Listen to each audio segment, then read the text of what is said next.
Good morning, students. Last class we have discussed the topics research design, its phases, requisites of a good research design, and merits. Today we are going to discuss the topic contents of research design. അതായത് ഒരു research ഡിസൈനിൽ എന്തെല്ലാം കാര്യങ്ങൾ include ചെയ്യണം എന്നതിനെക്കുറിച്ചാണ് നമ്മൾ ഇന്ന് discuss ചെയ്യുന്നത്. Contents of research design. ഒരു റിസർച്ച് ഡിസൈനിൽ എന്തെല്ലാം കാര്യങ്ങൾ ഇൻക്ലൂഡ് ചെയ്യണം അല്ലെങ്കിൽ അതിൻ്റെ കണ്ടൻറ് എന്ത് എന്നുള്ളത് പല ഓതേഴ്സും പലതരത്തിലാണ് ഡിഫൈൻ ചെയ്തിട്ടുള്ളത്. ജനറലി ഒരു റിസർച്ച് ഡിസൈൻ്റെ കണ്ടൻസ് ഏതൊക്കെയാണെന്ന് വെച്ചാൽ introduction, statement of the problem, review of the existing literature, scope of the study, objectives of the study, conceptual model, hypothesis, operational definition of concepts, significance of the study, geographical area to be covered, methodology, sampling plan, tools for gathering data, chapter scheme, time budget, and financial budget. First one, introduction. The introduction of a research plan or proposal should place the research problem in its historical perspective, state the need for studying it, and the researcher's precise interest in the study of the problem. അതായത് ഒരു introduction പാർട്ടിൽ first വരുന്നത് ഒരു research ഡിസൈനിൽ ഫസ്റ്റായിട്ട് നമ്മൾ include ചെയ്യേണ്ടത് ഇൻട്രൊഡക്ഷനാണ്. ആ ഇൻട്രൊഡക്ഷൻ പാർട്ടിൽ ഇൻക്ലൂഡ് ചെയ്യേണ്ടത് നമ്മുടെ ടോപ്പിക്കിൻ്റെ ഹിസ്റ്റോറിക്കൽ പാർട്ടാണ്. അതായത് എന്ന് ആ ടോപ്പിക് അല്ലെങ്കിൽ ആ ഒരു പ്രോബ്ലം എന്ന് ഡെവലപ്പ് ചെയ്തു, ആരാണ് പ്രൊപ്പൗണ്ട് ചെയ്തത്, അതിൻ്റെ ഇതുവരെയുള്ള സ്റ്റാറ്റസ് എന്ത്, ഇങ്ങനെയുള്ള അതുമായി റിലേറ്റ് ചെയ്തിട്ടുള്ള ഫുൾ കോൺസെപ്റ്റ്സുമാണ് നമ്മൾ പ്രിസൈസ് ആയിട്ട് ഇൻട്രൊഡക്ഷൻ പാർട്ടിൽ കൊടുക്കേണ്ടത്. കൂടാതെ ആ ടോപ്പിക്കിന് ഇന്നുള്ള ഇമ്പോർട്ടൻസ് എന്താണ്, we should state the need for studying it. അതുകൂടാതെ തന്നെ ഒരു റിസർച്ചറിന് ആ ടോപ്പിക് ചൂസ് ചെയ്യാനുള്ള കാരണം എന്ത്. ഇപ്പം ഞാനാണ് ഒരു റിസർച്ച് ചെയ്യുന്നതെങ്കിൽ ഞാൻ ആ ടോപ്പിക് ചൂസ് ചെയ്യാനുള്ള കാരണം എന്ത്, എനിക്ക് ആ ടോപ്പിക്കിനോടുള്ള ഒരു എൻ്റെ പെർട്ടിക്കുലർ ഇൻട്രസ്റ്റ് എന്ത് എന്നുള്ളതും ഇൻട്രൊഡക്ഷൻ പാർട്ടിൽ നമ്മൾ സ്പെസിഫൈ ചെയ്യണം. Then statement of problem. The research problem should be defined, pointing out its core nature and its importance. The issue relating to the problem may also be stated. This statement gives direction to the research process. Introduction part കഴിഞ്ഞാൽ next വരുന്നതാണ് statement of problem എന്ന് പറയുന്നത്. ഈ statement of problem എന്ന് പറഞ്ഞാൽ ഈ researcher എന്താണ് അദ്ദേഹത്തിൻ്റെ റിസർച്ച് കൊണ്ട് ഉദ്ദേശിക്കുന്നത് അല്ലെങ്കിൽ അദ്ദേഹത്തിൻ്റെ റിസർച്ച് പ്രോബ്ലം എന്ത് എന്നുള്ളത് ക്ലിയർലി ഡിഫൈൻ ചെയ്യുന്നതിനെയാണ്. സോ ആ ഒരു സ്റ്റേറ്റ്മെൻറ്റിൽ ആ പ്രോബ്ലം എന്തിനെയാണ് ഫോക്കസ് ചെയ്യുന്നത്, ആ പ്രോബ്ലത്തിൻ്റെ നേച്ചർ എന്ത്, അതിൻ്റെ ഇമ്പോർട്ടൻസ് എന്ത്, ഇങ്ങനെയുള്ള എല്ലാ കാര്യങ്ങളും അദ്ദേഹം മെൻഷൻ ചെയ്യണം. കൂടാതെ ഈ സ്റ്റേറ്റ്മെൻ്റ് ആണ് ഒരു റിസർച്ചിന് ഡയറക്ഷൻ ഏത് എന്നുള്ളത് ഡിസൈഡ് ചെയ്യുന്നത്. നമ്മൾ ഏത് കാര്യം ആദ്യം ചെയ്യണം, നെക്സ്റ്റ് എന്ത് ചെയ്യണം, ഏതെല്ലാം സോഴ്സിൽ നിന്ന് നമുക്ക് ഇൻഫർമേഷൻ കളക്ട് ചെയ്യാൻ സാധ്യതയുണ്ട്, കളക്ട് ചെയ്യാൻ പറ്റും, ഇങ്ങനെയുള്ള കാര്യങ്ങളെല്ലാം തന്നെ സ്റ്റേറ്റ്മെൻറ്റ് ഓഫ് പ്രോബ്ലത്തിലൂടെയാണ് ഒരാൾക്ക് മനസ്സിലാക്കാൻ സാധിക്കുക. Then review of existing literature. On the selected topic some studies might have been previously made by others. നമ്മൾ സെലക്ട് ചെയ്ത പ്രോബ്ലം, നമ്മൾ സെലക്ട് ചെയ്ത ടോപ്പിക് എന്താണോ ആ ടോപ്പിക്കിൽ ഓൾറെഡി റിസർച്ച് ചെയ്തിട്ടുണ്ടാകും, പലരും റിസർച്ച് ചെയ്തിട്ടുണ്ടാകും. എന്തായിരുന്നു റിവ്യൂ ഓഫ് ലിറ്ററേച്ചർ എന്ന് പറഞ്ഞാൽ? A literature review is an account of what has been published on a topic by accredited scholars and researchers. അതായത് നമ്മൾ സെലക്ട് ചെയ്ത ടോപ്പിക്കിൽ അല്ലെങ്കിൽ നമ്മുടെ റിസർച്ച് പ്രോബ്ലത്തിൽ മുൻപ് ആരെങ്കിലും റിസർച്ച് ചെയ്തിട്ടുണ്ടെങ്കിൽ അല്ലെങ്കിൽ സ്റ്റഡി കണ്ടക്ട് ചെയ്തിട്ടുണ്ടെങ്കിൽ അതിൻ്റെ പബ്ലിഷ്ഡ് ഡോക്യുമെൻറ്റ്സ് അവയാണ് നമ്മൾ, അല്ലെങ്കിൽ പബ്ലിഷ്ഡ് അക്കൗണ്ട് എന്ന് പറയാം, അവയാണ് നമ്മൾ ലിറ്ററേച്ചർ എന്ന് പറയുന്നത്, റിവ്യൂ ഓഫ് ലിറ്ററേച്ചർ എന്ന് പറയുന്നത്. നമുക്ക് നമ്മുടെ ഒരു സ്റ്റഡിക്ക് വേണ്ടിയിട്ട് ഇങ്ങനെയുള്ള അവൈലബിൾ ആയിട്ടുള്ള റിവ്യൂ ഓഫ് ലിറ്ററേച്ചേഴ്സ് എല്ലാം തന്നെ നമുക്ക് കണ്ടക്ട് ചെയ്യാം. റിവ്യൂ ഓഫ് ലിറ്ററേച്ചർ എന്ന് ഉദ്ദേശിക്കുന്നത് ജസ്റ്റ് ഒരു റീഡിംഗ് അല്ല, it's not a mere reading. നമ്മൾ മെയിൻലി ഫോക്കസ് ചെയ്യുന്നത് എന്തിനാ, എന്താണോ നമ്മുടെ സ്പെസിഫിക് പേർപ്പസ് എന്താണോ, റിസർച്ചിൻ്റെ സ്പെസിഫിക് പേർപ്പസ് എന്താണോ അതിനെയാണ് ഫോക്കസ് ചെയ്യുന്നത്. സോ ഒരു എക്സിസ്റ്റിംഗ് ലിറ്ററേച്ചർ നമുക്ക് അവൈലബിൾ ആണെന്നുണ്ടെങ്കിൽ ആ ലിറ്ററേച്ചർ നമ്മൾ ഡീറ്റെയിൽ ആയിട്ട് സ്റ്റഡി ചെയ്യണം. അപ്പം ലിറ്ററേച്ചർ എന്ന് ഉദ്ദേശിക്കുന്നത് എന്താ, നമ്മുടെ സെയിം ടോപ്പിക്കിൽ അല്ലെങ്കിൽ നമ്മളുടെ ടോപ്പിക്കുമായി റിലേറ്റ് ചെയ്തിട്ടുള്ള ടോപ്പിക്കിൽ മറ്റാരെങ്കിലും സ്റ്റഡി കണ്ടക്ട് ചെയ്തിട്ടുണ്ടെങ്കിൽ അതിൻ്റെ പബ്ലിഷ്ഡ് ഡോക്യുമെൻറ്റ്സ് ആണ്. A review of available literature will bring out information on them. The salient feature of those studies may be briefly described and the gaps may be pointed out. നമ്മൾ ആ ഒരു review of literature conduct ചെയ്തെങ്കിൽ മാത്രമേ നമുക്ക് മനസ്സിലാക്കാൻ പറ്റത്തുള്ളൂ ആ ടോപ്പിക്കിൻ്റെ അല്ലെങ്കിൽ ആ പ്രോബ്ലത്തിൻ്റെ ഡിഫറെൻറ്റ് ഫീച്ചേഴ്സ് എന്തൊക്കെ. അതുപോലെ തന്നെ റിസർച്ച് ഗ്യാപ്പ് എന്ത് എന്നുള്ളത് ഐഡൻറ്റിഫൈ ചെയ്യാൻ സാധിക്കും. എന്താ റിസർച്ച് ഗ്യാപ്പ് എന്ന് പറഞ്ഞാൽ നമ്മുടെ ടോപ്പിക്കും നമ്മൾ ചൂസ് ചെയ്യാനുള്ള കാരണവും മുമ്പ് ആ ടോപ്പിക്കിൽ റിസർച്ച് ചെയ്തവർ ലീവ് ചെയ്ത പോയിൻറ്റും, അതാണ് ആക്ച്വലി റിസർച്ച് ഗ്യാപ്പ്. അതായത് അവർ കൺസിഡർ ചെയ്യാത്ത പോയിന്റ് നമ്മളത് കൺസിഡർ ചെയ്യാൻ പോകുന്നു. അതിൽ നിന്നാണ് നമുക്ക് ഒരു റിസർച്ച് ഡെവലപ്പ് ചെയ്യാൻ സാധിക്കുക. ഒരു റിസർച്ച് ഗ്യാപ്പിൽ നിന്നാണ് ഒരു റിസർച്ച് എന്ത് ചെയ്യുക, ഡെവലപ്പ് ചെയ്യുക. അപ്പോൾ അവരുടെ ലിറ്ററേച്ചേഴ്സ് എല്ലാം നമ്മൾ റിവ്യൂ ചെയ്യുന്ന സമയത്താണ് നമുക്ക് മനസ്സിലാക്കുക അവർ ഏതെല്ലാം പോയിന്റ്സ് കൺസിഡർ ചെയ്തിട്ടില്ല. സോ ആ പോയിന്റ്സ് എല്ലാം തന്നെ നമുക്ക് നമ്മുടെ റിസർച്ച് ഗ്യാപ്പായിട്ട് കൺസിഡർ ചെയ്യാനും നമ്മുടെ ടോപ്പിക്കിൽ ഇൻക്ലൂഡ് ചെയ്യാനും സാധിക്കും. ഇങ്ങനെ ഏതെല്ലാം ലിറ്ററേച്ചേഴ്സ് നമ്മൾ ഇൻക്ലൂഡ് ചെയ്യണം എന്നുള്ളതും റിസർച്ച് ഡിസൈനിൽ നമ്മൾ ഡിസൈഡ് ചെയ്യേണ്ടതാണ് അല്ലെങ്കിൽ ഇൻക്ലൂഡ് ചെയ്യേണ്ടതാണ്. Then scope of the study. Scope എന്ന് ഉദ്ദേശിക്കുന്നത് എന്താ? The things which are included, എന്തെല്ലാം കാര്യങ്ങൾ ഇൻക്ലൂഡ് ചെയ്തിട്ടുണ്ട് എന്നുള്ളത് അല്ലേ. Then a complete study of any problem is unmanageable. Therefore, the scope and dimensions of the study should be delimited with reference to the topical scope, geographical area to be covered, reference period, the type of institutions or respondents to be studied, etc.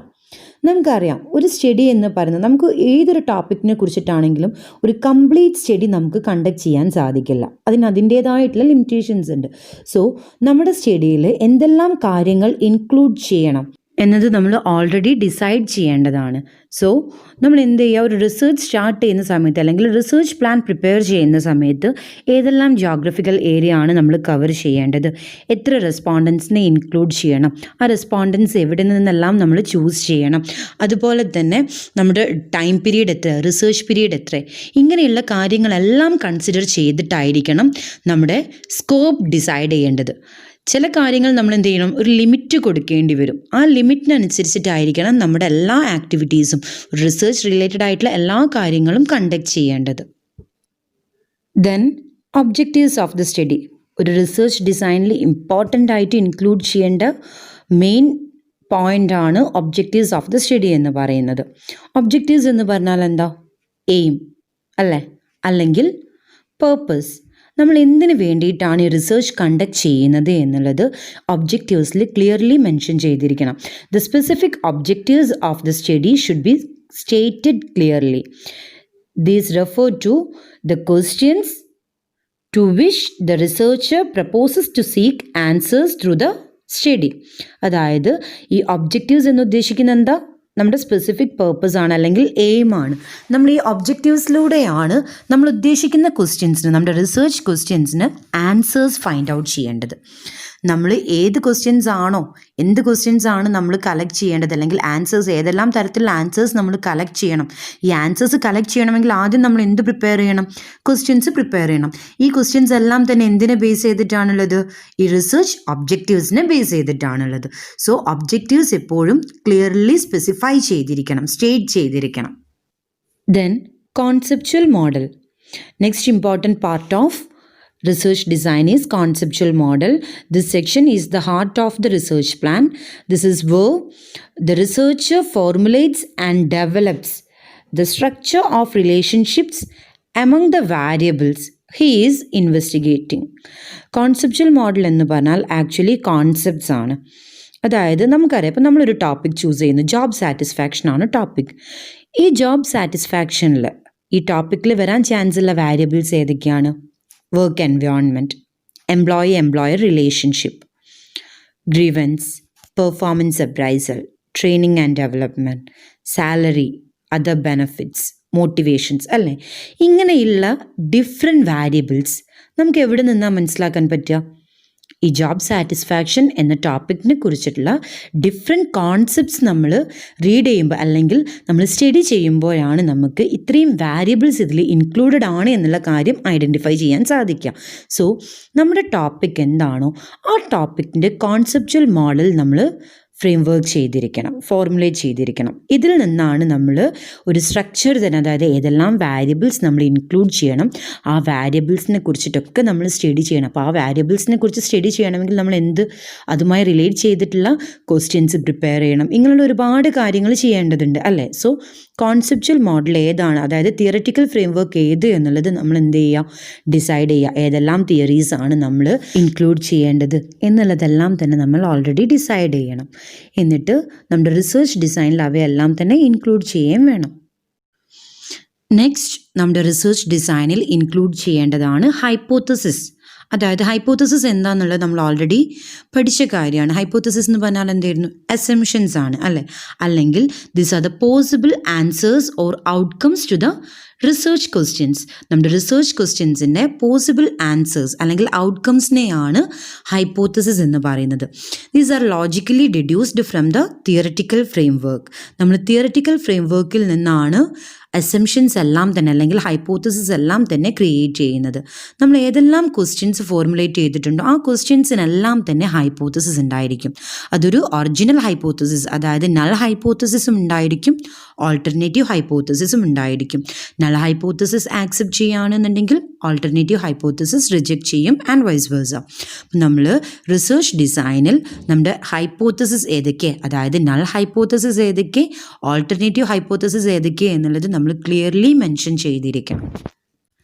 Next, operational definition of concepts. The major concepts used in the title of the study, the objectives, the investigative questions and hypothesis should be identified. Each of them should be defined in operational terms pertinent to the measurement criteria or operations. എന്തായിരുന്നു operational definition എന്ന് പറഞ്ഞാൽ? ഒരു researcher അയാളുടെ സ്റ്റഡിക്ക് വേണ്ടി കൊടുക്കുന്ന ഡെഫിനിഷനാണ് operational definition എന്ന് പറയുന്നത്. നമ്മളിതൊരു എക്സാമ്പിളിലൂടെ define ചെയ്തിട്ടുണ്ടായിരുന്നു. എന്താണ് എന്നുള്ളത് നമ്മൾ മുൻപത്തെ ക്ലാസ്സിൽ എക്സ്പ്ലെയിൻ ചെയ്തതാണ്. അതായത് ഒരു ക്ലാസ്സിലെ ഗുഡ് സ്റ്റുഡൻ്റ് ഏത് അല്ലെങ്കിൽ ആവറേജ് സ്റ്റുഡൻ്റ് ഏത് എന്നുള്ളത് നമ്മൾ എങ്ങനെയാണ് അറിഞ്ഞിരുന്നത്? അവരുടെ മാർക്കിൻ്റെ ബേസിൽ അല്ലേ. സോ ഗുഡ് എന്നുള്ള കാറ്റഗറി ഏത്, അതായത് ഇപ്പം 30 to 40 ആണ് ഗുഡ്, ദെൻ ആവറേജ് 20 to 30. ഇങ്ങനെ നമ്മൾ ഒരു കാര്യം മെഷർ ചെയ്യാൻ വേണ്ടിയിട്ട് നമ്മൾ തന്നെ കൊടുക്കുന്ന ഡെഫിനിഷനെ അല്ലെങ്കിൽ റിസർച്ചർ കൊടുക്കുന്ന ഡെഫിനിഷനെയാണ് ഓപ്പറേഷണൽ ഡെഫിനിഷൻ എന്ന് പറയുന്നത്. സോ ഒരു റിസർച്ച് ഡിസൈനിൽ നമ്മൾ കൊടുക്കുന്ന അല്ലെങ്കിൽ നമ്മൾ ചൂസ് ചെയ്യുന്ന ഓപ്പറേഷണൽ ഡെഫിനിഷൻ ഏത് എന്നുള്ളത് ക്ലിയർലി സ്പെസിഫൈ ചെയ്യണം. അതായത് ഒരു സ്പെസിഫിക് മെഷർമെൻറ്റിൻ്റെയും ടെസ്റ്റിംഗ് ക്രൈറ്റീരിയയുടെയും ബേസിൽ ഒരു വാരിയബിളിനെ നമ്മൾ ഡിഫൈൻ ചെയ്യണം. Next, significance of the study. ഒരു റിസർച്ചർ അദ്ദേഹത്തിൻ്റെ റിസർച്ച് ഡിസൈനിൽ എന്തായാലും ഇൻക്ലൂഡ് ചെയ്യേണ്ട ഒരു പോയിൻ്റാണ് സിഗ്നിഫിക്കൻസ് ഓഫ് ദ സ്റ്റഡി എന്ന് പറയുന്നത്. സിഗ്നിഫിക്കൻസ് ഓഫ് ദ സ്റ്റഡി എന്ന് പറഞ്ഞാൽ എന്താ? Why the study is important, എന്തുകൊണ്ടാണ് ആ സ്റ്റഡി സിഗ്നിഫിക്കൻറ്റ് അല്ലെങ്കിൽ ഇമ്പോർട്ടൻ്റ് ആയിട്ടുള്ളത് എന്നുള്ള റീസൺ നമ്മൾ റിസർച്ച് ഡിസൈനിൽ മെൻഷൻ ചെയ്യണം. It is important to point out the relevance and significance of the investigation. Can the findings contribute to the enrichment of theory and or to the solution of some practical problems etc. should be specified. അതായത് ഒരു research അല്ലെങ്കിൽ നമ്മുടെ study എന്ത് outcome ആണ് finally നമുക്ക് തരിക, അല്ലെങ്കിൽ എന്ത് കൺക്ലൂഷനാണ് കോൺട്രിബ്യൂട്ട് ചെയ്യുന്നത്, ഏതെങ്കിലും തിയറിയുടെ എൻറിച്ച്മെൻറ്റ് അല്ലെങ്കിൽ ഏതെങ്കിലും പുതിയ തിയറിയുടെ ഡെവലപ്മെൻറ്റ് അല്ലെങ്കിൽ എന്തെങ്കിലും പ്രാക്ടിക്കൽ പ്രോബ്ലം സോൾവ് ചെയ്യാൻ ഹെൽപ്പ് ചെയ്യുന്നുണ്ടോ, ഇങ്ങനെയുള്ള എല്ലാ കാര്യങ്ങളും നമ്മൾ സിഗ്നിഫിക്കൻസ് ഓഫ് ദ സ്റ്റഡിയിൽ ഇൻക്ലൂഡ് ചെയ്യണം. Then geographical area to be covered. The territorial area to be covered for the study should be decided and specified in the plan. അതായത് നമ്മുടെ റിസർച്ചിൻ്റെ physical boundaries ഏത് എന്നുള്ളത് നമ്മൾ ക്ലിയർലി സ്പെസിഫൈ ചെയ്യണം. എവിടെ നിന്നെല്ലാം നമുക്ക് ഡാറ്റ കളക്ട് ചെയ്യാം, മറ്റ് ഇൻഫർമേഷൻസ് ഏതെല്ലാം ജോഗ്രഫിക്കൽ ഏരിയയിൽ നിന്ന് നമ്മൾ കളക്ട് ചെയ്യണം, ഇങ്ങനെയുള്ളത് നമ്മൾ ഡിസൈഡ് ചെയ്യണം. അതുപോലെ തന്നെ നമ്മുടെ റിസർച്ച് ഡിസൈനിൽ മെൻഷൻ ചെയ്യണം. So, geographical area to be covered means the physical boundaries of the area to be covered for the study. Next, methodology.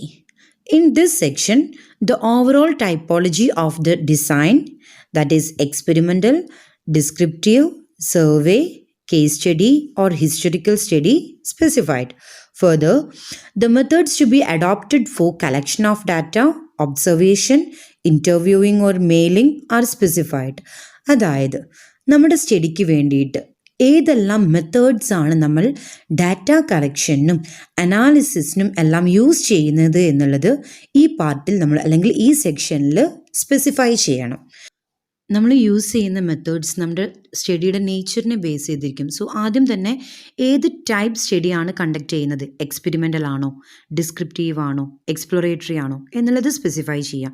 Then അതിനനുസരിച്ചിട്ടായിരിക്കും നമ്മുടെ ഡാറ്റ കളക്ഷൻ മെത്തേഡ്സും അനാലിസിസ് മെത്തേഡ്സും വരുന്നത്. സോ നമ്മൾ ഡാറ്റ കളക്ഷൻ എന്തെല്ലാം ടെക്നിക്സ് യൂസ് ചെയ്യുന്നുണ്ട്, survey ആണോ, questionnaire ആണോ, interview ആണോ, അതുപോലെ തന്നെ അനാലിസിസിന് ഏതെല്ലാം ടൂൾസ് ആൻഡ് ടെക്നിക്സ് യൂസ് ചെയ്യുന്നുണ്ട്, ഇവയെല്ലാം തന്നെ നമ്മൾ ഈ മെത്തഡോളജി പാർട്ടിൽ ഇൻക്ലൂഡ് ചെയ്യണം. Then, sampling plan.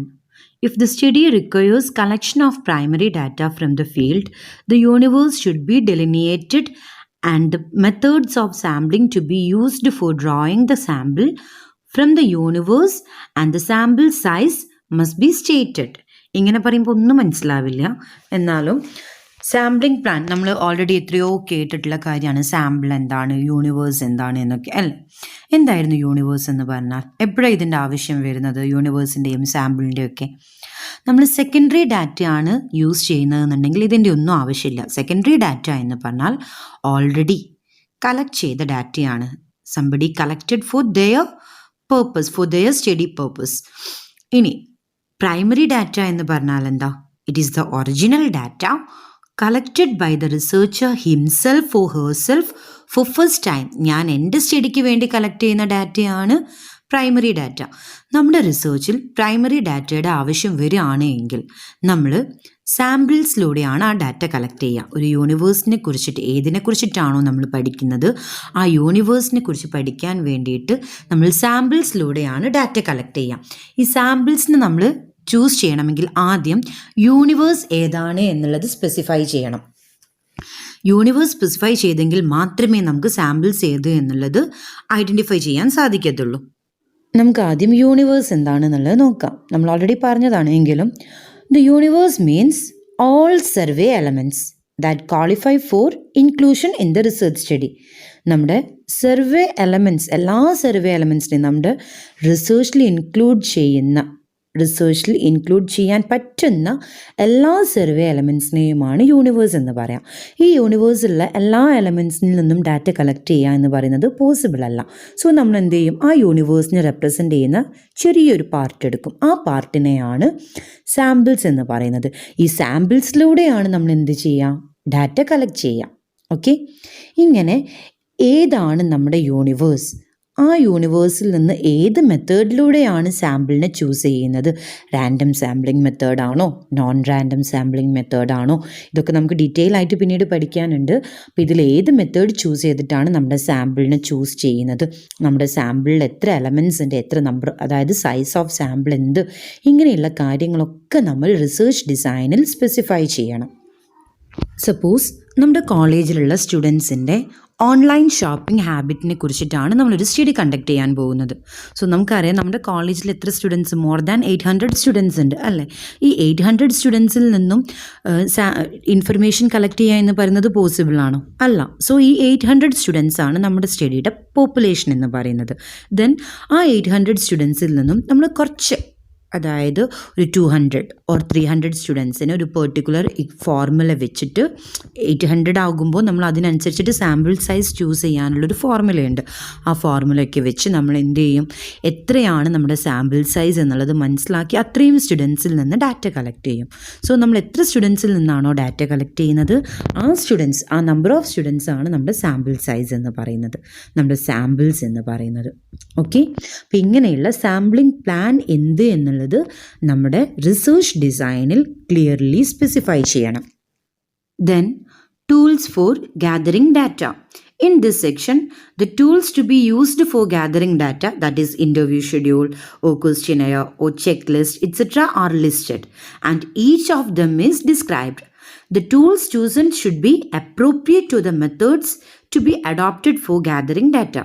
അതായത് ഈ കേസിൽ, ഈ ഒരു സെക്ഷനിൽ നമ്മൾ ഏത് ടൂൾസ് ആൻഡ് ടെക്നിക്സ് യൂസ് ചെയ്തിട്ടാണ് ഡാറ്റ കളക്ട് ചെയ്യുന്നത് എന്നുള്ളതാണ് സ്പെസിഫൈ ചെയ്യേണ്ടത്. ഇൻ്റർവ്യൂ മെത്തേഡ് ആണോ, സർവേ ആണോ, ക്വസ്റ്റ്യനെയർ ആണോ, ചെക്ക് ലിസ്റ്റ് ആണോ, അതുപോലെ തന്നെ നമ്മൾ വല്ല ഇതൊക്കെ പ്രൈമറി ഡാറ്റയുടെ കേസിലാണ്. ഇനി സെക്കൻഡറി ഡാറ്റ ആണെന്നുണ്ടെങ്കിൽ ബുക്സ്, ജേർണൽസ്, മാഗസീൻസ്, ഇൻ്റർനെറ്റ്, ഇങ്ങനെ ഒരുപാട് സോഴ്സസ് ഉണ്ട്. അപ്പോൾ ഏതെല്ലാം സോഴ്സിൽ നിന്നാണ്, ഏതെല്ലാം ടൂൾസ് യൂസ് ചെയ്തിട്ടാണ് നമ്മൾ ഡാറ്റ കളക്ട് ചെയ്യുന്നത് എന്നുള്ളതാണ് നമ്മളിവിടെ സ്പെസിഫൈ ചെയ്യേണ്ടത്. കൂടാതെ നമ്മൾ ശ്രദ്ധിക്കേണ്ടത് ഈ ടൂൾസ് എല്ലാം തന്നെ നമ്മുടെ റിസർച്ചിന് അപ്രോപ്രിയേറ്റ് ആയിട്ടുള്ള, നമ്മുടെ റിസർച്ച് മെത്തേഡിന് അപ്രോപ്രിയേറ്റ് ആയിട്ടുള്ള ടൂൾസ് ആണോ എന്നുള്ളതും കൂടെ നമ്മൾ ചെക്ക് ചെയ്യേണ്ടതുണ്ട്. ദെൻ ഈ ടൂൾസ് എല്ലാം തന്നെ നമ്മളിവിടെ ഡിസ്ക്രൈബ് ചെയ്യണം. എങ്ങനെയാണ് നമ്മൾ യൂസ് ചെയ്യുന്നത് എല്ലാം തന്നെ നമ്മൾ ഈ ഏരിയയിൽ ഡിസ്ക്രൈബ് ചെയ്യണം. Then, chapter scheme. The chapter scheme of the report to be prepared for communicating the findings of the study to the academic community and the users should be outlined. And the purpose of each chapter should be stated. നമ്മുടെ research ഡിസൈനിൽ ചാപ്റ്ററൈസേഷൻ, അതായത് നമ്മൾ ഈ research എല്ലാം ചെയ്ത് കഴിഞ്ഞാൽ ഇതിൻ്റെ report prepare ചെയ്യും അല്ലേ, ആ റിപ്പോർട്ടിൻ്റെ ചാപ്റ്ററൈസേഷൻ എങ്ങനെയാണ് എന്നുള്ളത് ക്ലിയർലി സ്പെസിഫൈ ചെയ്യണം. ഫസ്റ്റ് ചാപ്റ്റർ ഏത്, അതിലെന്തെല്ലാം കാര്യങ്ങൾ ഇൻക്ലൂഡ് ചെയ്യുന്നുണ്ട്, സെക്കൻഡ് ചാപ്റ്റർ ഏത്, ഇങ്ങനെയുള്ള എല്ലാ കാര്യങ്ങളും നമ്മൾ ഈ റിപ്പോർട്ട് പ്രിപ്പയർ ചെയ്യുന്നത് മറ്റുള്ളവർക്ക് യൂസ് ചെയ്യാൻ വേണ്ടിയിട്ടാണ്, അല്ലെങ്കിൽ ഒരു അക്കാഡമിക് പേർപ്പസിന് വേണ്ടിയിട്ടായിരിക്കും. ഒന്നും വേണ്ട, നിങ്ങളുടെ പ്രോജക്റ്റിന് നമ്മൾ ആദ്യം സിനോപ്സിസ് പ്രിപ്പയർ ചെയ്യും. ആ സിനോപ്സിസിൽ നിങ്ങൾ ചാപ്റ്ററൈസേഷൻ കാണിക്കണം. അതായത് ഫസ്റ്റ് ചാപ്റ്റർ ഏത്, അപ്പോൾ നിങ്ങളുടെ കേസിൽ വരിക introduction, review of literature, theoretical frame work, data analysis and interpretation, finding, suggestions, conclusion, ഇങ്ങനെയുള്ളൊരു ജനറൽ ഫോർമാറ്റ് ഉണ്ട്. അത് ഓരോ റിസർച്ചിനും ഓരോ തരത്തിലായിരിക്കും.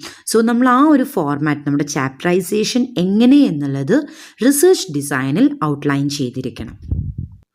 പ്രത്യേകം ശ്രദ്ധിക്കേണ്ട കാര്യം എന്താണെന്ന് വെച്ചാൽ, നമ്മൾ ഈ റിസർച്ച് റിപ്പോർട്ടിലൂടെയാണ് നമ്മുടെ റിസർച്ചിൻ്റെ സൊല്യൂഷൻ അല്ലെങ്കിൽ റിസൾട്ട് എന്ത് എന്നുള്ളത് മറ്റുള്ളവരുമായിട്ട് അല്ലെങ്കിൽ യൂസേഴ്സുമായിട്ട് കമ്മ്യൂണിക്കേറ്റ് ചെയ്യുന്നത്.